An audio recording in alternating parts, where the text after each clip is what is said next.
마리아에게 와서 예수께서 하신 일을 본 많은 유대인이 그를 믿었으나 그 중에 어떤 자는 바리새인들에게 가서 예수께서 하신 일을 알리니라. 이에 대제사장들과 바리새인들이 공회를 모으고 이르되, 이 사람이 많은 표적을 행하니 우리가 어떻게 하겠느냐? 만일 그를 이대로 두면 모든 사람이 그를 믿을 것이요, 그리고 로마인들이 와서 우리 땅과 민족을 빼앗아 가리라. 그 중에 한 사람 그 해 대제사장인 가야바가 그들에게 말하되, 너희가 아무것도 알지 못하는도다. 한 사람이 백성을 위하여 죽어서 온 민족이 망하지 않게 되는 것이 너희에게 유익한 줄을 생각하지 아니하는도다. 이 말은 스스로 함이 아니요 그 해 대제사장이므로 예수께서 그 민족을 위하시고 또 그 민족만 위할 뿐 아니라 흩어진 하나님의 자녀를 모아 하나가 되게 하기 위하여 죽으실 것을 미리 말함이로라. 이날부터는 그들이 예수를 죽이려고 모의하니라. 그러므로 예수께서 다시 유대인 가운데 드러나게 다니지 아니하시고 거기를 떠나 빈들 가까운 곳인 에브라임이라는 동네에 가서 제자들과 함께 거기 머무르시니라. 유대인의 유월절이 가까우매 많은 사람이 자기를 성결하게 하기 위하여 유월절 전에 시골에서 예루살렘으로 올라갔더니 그들이 예수를 찾으며 성전에 서서 서로 말하되, 너희 생각에는 어떠하냐? 그가 명절에 오지 아니하겠느냐? 이는 대제사장들과 바리새인들이 누구든지 예수 있는 곳을 알거든 신고하여 잡게 하라 명령하였음이로라. 오늘도 우리에게 부활의 소망을 주신 주님을 찬양합니다. 그 놀라운 기쁨에 참여케 하시는 주님의 은혜에 우리가 늘 감사함으로 오늘 하루의 삶이 그렇게 살아야 될 줄을 믿습니다. 오늘도 말씀으로 임하실 주님을 사모하며 우리 예수 그리스도 그 메시아가 우리 삶의 중심이 되기를 소망합니다. 우리 11장 말씀은 나사로, 예수님이 사랑하시는 가정, 그 가정에서 일어난 그 사건을 중심으로 전개가 되고 있는 것을 보아왔습니다. 나사로가 병들었다라는 소식을 들으셨던 예수님은 그 소식을 듣고 나서 이런 말씀을 하셨었죠. 4절에 이 병은 죽을 병이 아니라 하나님의 영광을 위함이요 하나님의 아들이 이로 말미암아 영광을 받게 하려 함이라. 예수님은 그가 병든 것을 다른 이유에서가 아니라 하나님의 영광과 또한 그 아들의 영광을 위해서 그 나사로가 병드는 사건이다. 그리고 이틀 더 유하시며 그가 죽고 나서야 예수님은 나사로의 가정을 향해 유대 땅으로 가자라고 제자들에게 말씀하셨습니다. 그때 제자들은 많은 염려가 있었죠. 야, 방금도 우리를 죽이려고 했는데 진짜로 유대로 가시려고 합니까 예수님? 이라며 예수님께 오히려 걱정 어린 말을 하였습니다. 그러나 예수님은 그 길을 가겠다라고 하시고 나사로를 살린 또한 길을 가십니다. 그 일을 통하여서 예수님은 무엇을 나타내십니까? 한 번 더 그들에게 이 일을 나타내는 그 이유를 말씀하시죠. 나사로 살리시기 직전에 11장 42절에서 항상 내 말을 들으신 줄을 내가 알았나이다. 그러나 이 말씀 하옵는 것은 둘러선 무리를 위함이니 곧 아버지께서 나를 보내신 것을 그들로 믿게 하려 함이니이다. 나사로의 이 사건, 죽은 자를 부활시키는 이 사건을 통하여서 둘러선 이 무리가 곧 아버지께서 나를 보내신 것을 알게 하려, 믿게 하려 함이니이다 라고 그 동기와 목적을 분명히 밝히십니다. 이 일을 통해 구세주 예수 그리스도를 하나님이 보내신 그 아들 메시아이심을 믿게 하려 합니다 라는 목적을 가지고 예수님은 움직이셨던 것입니다. 그 말처럼 오늘 45절에서 어떻게 그 후의 일을 표현을 하고 묘사를 하고 있습니까? 마리아에게 와서 예수께서 하신 일을 본 많은 유대인들이 그를 믿었으나, 그 목적 그대로 많은 유대인들이 이 사건을 통해 예수를 믿었다라고 합니다. 근데 어딜 가나 모든 사람이 믿지는 않는 모습을 우리는 발견하게 됩니다. 또한 어떤 반응으로 갈리게 되는가? 믿는 무리가 있었던 반면에 어떤 무리가 있는가? 46절에 그 중에 어떤 자는 바리새인들에게 가서 예수께서 하신 일을 알리니라. 47절에 이에 대제사장들과 바리새인들이 공회를 모으고, 바로 사내들인 공회이죠. 공회를 모으고 이르되 이 사람이 많은 표적을 행하니 우리가 어떻게 하겠느냐. 또 그들이 모여서 회의를 하기 시작합니다. 예수 그리스도가 본격적인 사역을 시작하시며 많은 민심이 예수님께로 쏠리는 그 현상을 목도한 그들은 틈만 나면 모여서 또 무슨 일이 있었나, 또 예수가 뭔 짓을 했냐 라면서 어떻게 할까, 어떻게 할꼬, 이 예수라는 사람을 어떻게 할까라는 작당 모의를 하는 모습을 보게 됩니다.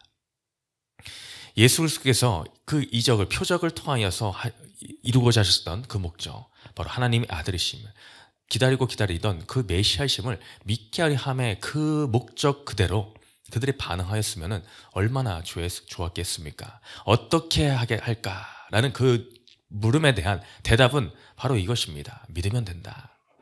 믿기만 하면 된다. 이것인데 그들은 마음은 그쪽으로 전혀 움직이지 않는 것을 보게 됩니다. 그러니 48절에 만일 그를 이대로 두면 모든 사람이 그를 믿을 것이요. 그렇게 되면 너무나 좋은 것 아닙니까? 너무나 하나님의 기뻐하실 일 아니겠습니까? 근데 그들은 그것을 염려합니다. 그를 믿게 될 것을 걱정합니다. 그리고 로마인들이 와서 우리 땅과 민족을 빼앗아 가리라 하니. 그들은 어떤 자들이었습니까? 이곳에 모였던 이 사내들인 공의회는 권력이 막강한 자들이었고 그 기득권, 그 모든 이익을 누리던 자들이었습니다. 그들은 정치적인 집단의 색이 너무나 짙은 자들이었습니다. 종교인이었지만 그 이전에 그들의 중심에는 오히려 정치적인 색깔이 너무나 많이 있던 자들이었습니다. 그 이어서 49절에 이제 대제사장 가야바라는 인물이 등장을 하는데 이 가야바에 대한 설명이 우리 밑에 참고하시면은 도움말을 참고하시면 나와 있는데 그 가야바가 어떻게 세워진 자인가에 대해서 뭐라 하고 있습니까? 바로 그는 로마 정부에 의해 대제사장으로 임명되었던 자이다 라고 되어 있습니다. 말이 되는 것이 아니죠. 대제사장직이 로마 정부가 세워야 되는 직입니까? 아닙니다. 하나님께서 레위 지파 중에서 특별히 택하셔서 그 혈통을 따라서 세우는 것, 바로 이것이 대제사장 직입니다. 하나님으로부터 나서 세워지는 것이죠. 너무나 거룩한 직임입니다. 하나님을 섬기는 일에 자신의 삶을 드리는 그 직임이 바로 이 대제사장 직이죠. 근데 로마의 개입이 있었다라는 것이죠. 로마 정부에 의해서 세운 자입니다. 그러면 로마 정부가 세웠다라는 인물이 그럼 어떤 자를 세우겠습니까? 로마의 입장에서 보면 어떤 자를 세우겠습니까? 친로마적인 인물을 세우는 것이 당연한 일입니다. 우리가 손에 놓고 참 좌지우지할 수 있는 인물을 세우기에 마련입니다. 자기 의가 곧고 자기 신념이 강한 자를 세울 리가 없다라는 것입니다. 주 하나님을 향하는 믿음이 강한 자를 세울 리가 또한 만무하다라는 것이죠. 그러니 겉으로 보기에는 어떤 종교적인 것이 있을 수 있지만 겉만 그런 것이지 사실 속으로는 그 안에는 정치적으로 더욱더 결탁된 그런 무리라는 것을 우리가 알 수가 있다라는 것이죠. 속과 겉이 다르다라는 것입니다. 겉으로는 하나님을 잘 믿는 것 같이 보일 수 있고 또한 겉으로는 이 나라와 민족을 염려하고 걱정하는 것처럼 보일 수 있으나 그 안에는 악이 가득하여 자신의 이기만을 위해서 움직이고 있는 것이 바로 이 무리들이다라는 것입니다.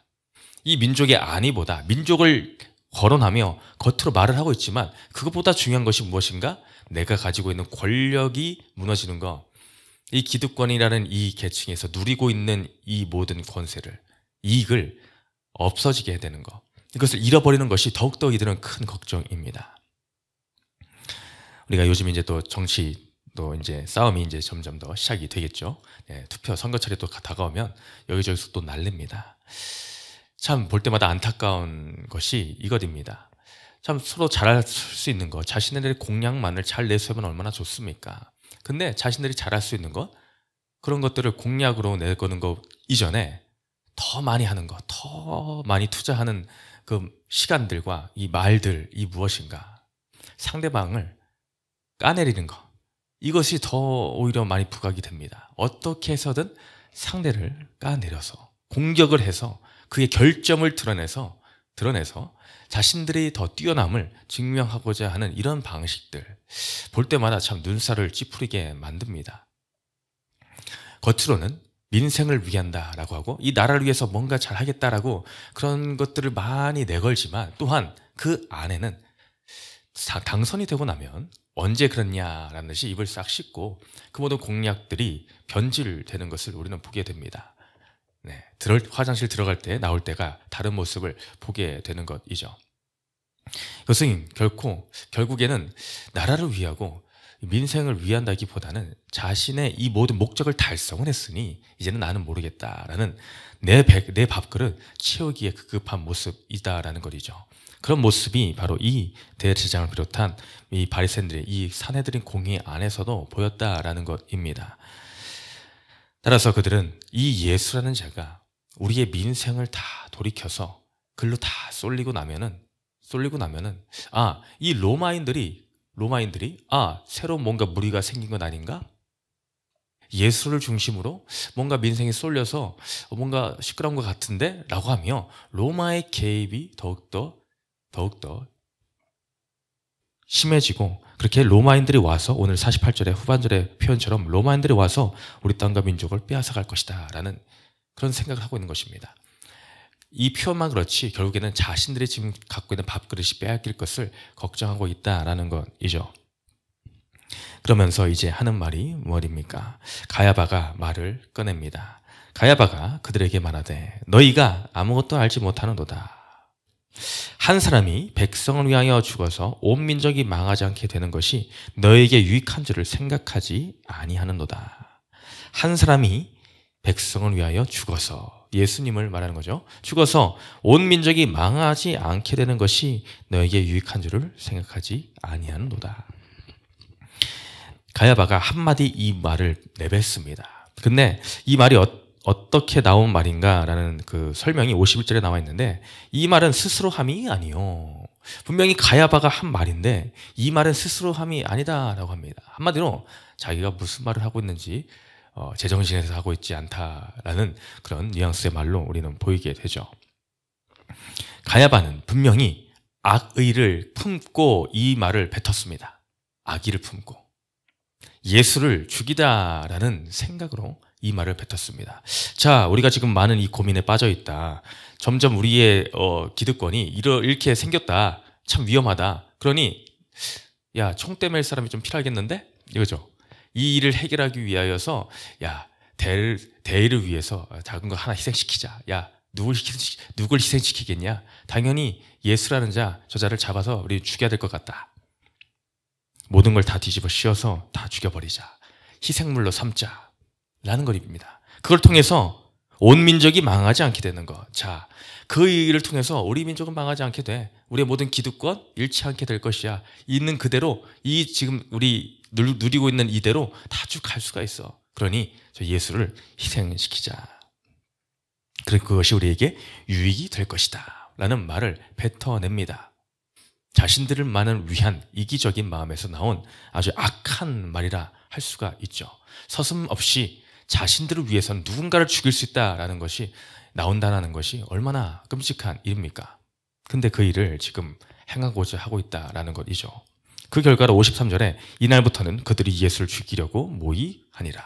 결국 이 결론에 도달하고 말게 됩니다. 근데 놀라운 것이 무엇인가? 51절에 이 말은 스스로 함이 아니다라고 하였죠. 왜 그렇다면 이런 식의 표현을 하게 되었을까? 성경은 왜 이렇게 표현을 했는가? 그 이유가 이어서 나옵니다. 그 해에 대제사장이므로 예수께서 그 민족을 위하시고 또 그 민족만 위할 뿐 아니라 흩어진 하나님의 자녀를 모아 하나가 되게 하기 위하여 죽으실 것을 미리 말함이러라. 가야바는 이 51절 2절에 있는 의도를 가지고 말한 것이 단 하나도 없었습니다. 단 하나도. 그 말의 뜻에 자기가 하고자 했던 말의 의도는 50절입니다. 50절의 의도를 가지고 말을 했지만은 하나님께서는 그 악한 자의 입술에서 나온 그 말, 그것까지도 바꾸어 버리십니다. 같은 말인데 이 말이, 이 의도가 이 가야바와 그 무리들이 원하는 의도로 하나님은 풀어가지 않으시고 그 같은 문장의 그 말을 51절과 2절의 말씀으로 역전을 시키더라라는 것이죠. 역전을. 악인의 말을 하나님의 구속의 역사로 바꾸어 버리신다라는 것입니다. 이것이 하나님의 역설입니다. 하나님의 역설. 같은 사건을 통해서도 이것이 하나님의 뜻을 위해서 하나님은 사용하실 수 있는 분이다 라는 것이죠. 가야바는 전혀 몰랐습니다. 나의 이 말이 하나님께서 이렇게 바꾸실 거라고는 감히 상상을 할 수도 없었고 상상조차 하지도 않았었죠. 근데 하나님은 그 말을 정말로 그렇게 사용하십니다. 한 사람이 백성을 위하여 죽어서 이 같은 말이 다르게 해석이 되는 거죠. 정말로 나의 이 죄, 지금 이 말을 하고 있는 이 가야바조차도 정말 그 예수 그리스도께서 그 나의 죄를 위하여 그렇게 죽으실 줄은 꿈에도 상상 못했을 것입니다. 단지 우리 눈의 가시와 같은 존재를 지우기 위해서 이 말을 하였는데 그것이 바로 온 인류의 죄를 대신하는 죽음이 될 줄은 상상을 못했습니다. 그 죽으심은 어떤 죽으심이라고 표현합니까? 그 민족만 위할 뿐 아니라 흩어진 하나님의 자녀를 모아서 하나가 되게 하신다. 그것을 위해서 죽으심을 미리 말함이러라. 하나의 예언이 되고 말았습니다. 그 민족만을 위할 뿐 아니라 온 인류 흩어진 자들을 모아 마치 목자가 흩어진 자기의 양을 모으듯, 이전에 우리 선한 목자의 비유의 말씀을 본 적이 있습니다. 바로 선한 목자는 자기의 양을 위하여 목숨을 버린다 하였습니다. 바로 그 말씀처럼 자신의 양을 위하여, 아직 우리 안에 들어오지 않는 그 모든 양까지도 위하여 예수 그리스도께서 자기의 목숨을 버려서 죽으실 것, 그 구원의 역사를 이루어 가실 것을 이 악하게 보이는 가야바의 말을 통하여서까지 그것이 예언이 되어 성취되기에 이르게 하시는 하나님의 이 구속사를 이끌어 가시는 그 열심을 우리는 발견할 수가 있게 됩니다. 우리 인생을 살면서 정말 이해되지 않고 어찌 이런 악한 자들이 득세를 하고 있는가라는 생각이 들 때도 있습니다. 의문이 들 때도 있습니다. 사람뿐만이 아니라 어떤 사건이, 악한 일들이 펑펑 터져 나와서 우리를 힘들게 할 때도 있습니다. 근데 실망하지 말고 낙심하지 말아야 될 것은 하나님이 그 일을 통하여서도 선으로 바꾸실 능력이 있으신 분이다라는 것입니다. 그 무엇이 그 앞길을 막는 것처럼 보여도 하나님의 구속사를 향한 그 길은 그 누구도 감히 막을 수가 없더라라는 것입니다. 막을 수가 없으니 우리는 실망할 것도 없다라는 것이죠. 막히면 문제가 되지만 절대로 막힐 일이 없기에 우리는 그 하나님을 신뢰함으로 날마다 그 소망을 가지고, 내가 지금은 힘들지만 주님은 역전시키리라. 이제 역전되리라. 찬양도 있지 않습니까? 네, 역전시키는 그 주님, 얼마든지 가능하신 그 주님, 그 능력을 갖고 계시는 우리 주님을 오늘도 바라보고 신뢰함으로 오늘 한 걸음의 삶이 주님과 함께하는 담대함의 신앙으로 일어나는 우리 공동체가 되시기를 주님의 이름으로 축복합니다. 우리 두 번째 질문 읽고 마칩니다. 시작. 내가 두려워하는 사람은 누구입니까? 그 사람을 통해서도 구원을 이루어 가시는 하나님을 신뢰합니까? 말씀을 기억하며 기도합니다. 사랑과 은혜의 주님, 예수님의 하나님의 아들이심, 그 메시아심을 나타내는 그 증거의 표적을 보고도 많은 사람들은 믿지 못하는 무리가 있습니다. 얼마나 주님은 안타까우실까요? 오히려 그들의 마음은 완악하여서 어떻게 하면 하나님의 이 뜻을 방해할 수가 있을까라는 사단의 괴계에 놀아나는 무리들 또한 있습니다. 혹여 내가 그 자리에 있지는 않았습니까? 그 일로 또한 염려하고 있지는 않았습니까? 주님, 그러나 하나님의 능력은 한이 없으시고 구원을 이루고자 하는 그 열심은 오늘도 일하고 계십니다. 주님, 그 믿음을 가짐으로 이제 역전되어 하나님의 뜻을 이룰 주님을 신뢰함과 감사함으로 일어서고 나아가는 우리 공동체 되게 하여 주옵소서. 감사드리며 예수님 이름으로 기도드렸습니다. 아멘.